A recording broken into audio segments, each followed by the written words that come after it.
What we're going to do now is look at a acid attack first aid kit. Now this one here is one that we sell. There's a few that we sell, but this is one of the brands that we do sell.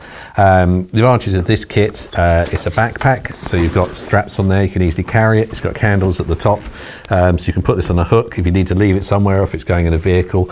But also with this kit, there's plenty of spare room on it. So this has eye wash solutions and saline in there, but the key thing with acid is water. So you've got more room, and you can just buy water locally. So you can use this little section on the end, put another water bottle in here, and there's room inside for other first aid equipment and also more water should you need it.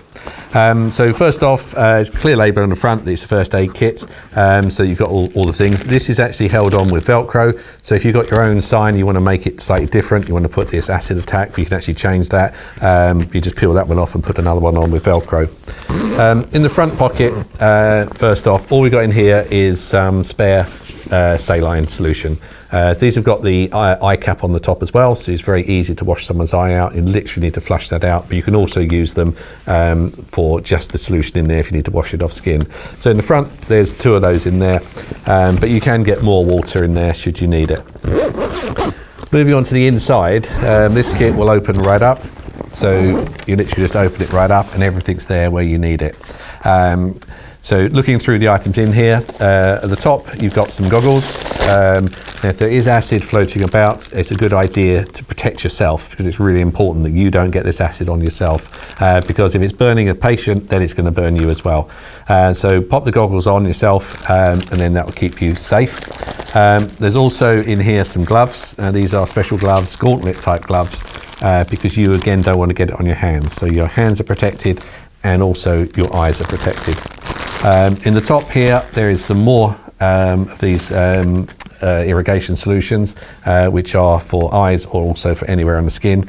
And there's also lots of other room in here should you need to. There's not other sections, there's another zip section in the top. And inside here, you've got some cling film, because if it's a burn, then you need to cover the burn. And the same way as with a thermal burn, once you've irrigated the solution, washed it off with as much water as possible, then you need to put the cling film on in layers and then hold that in place. So the cling film is in the top section. There's also a roll-out kit in the middle, so this just rolls out.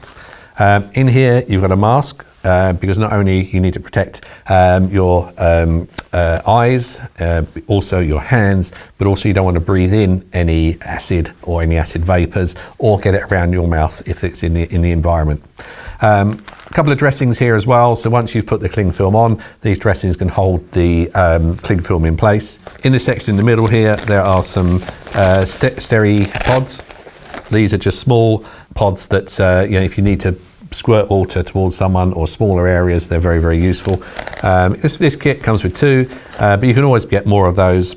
Also in there is some litmus paper, so you can actually do some tests to see what is acid and what is not acid. And on the inside, you'll see the actual chart there as well.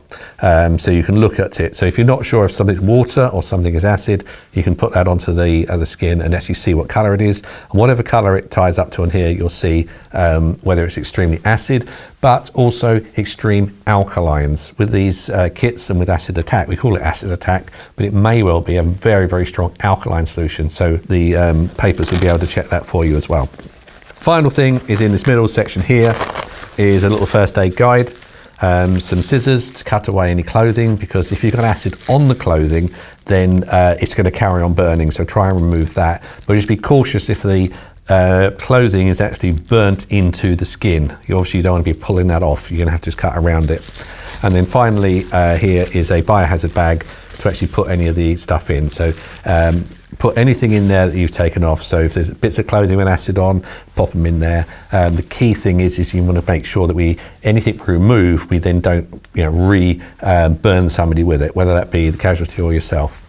So these kits, there's plenty of stuff in the kit. You can expand the kit more. You can put an extra first aid stuff in here if you want as well. It's very good, simple kit. And if you're in an area where there's a potential for acid attacks, then this is the sort of kit that you would need. We spoke a lot about acid attack, but this similar kit would work just the same if you're working at home and you're working with some chemicals, or in an industry side and you need kits there as well. We say acid attack, but this would also work very well in the industrial side as well.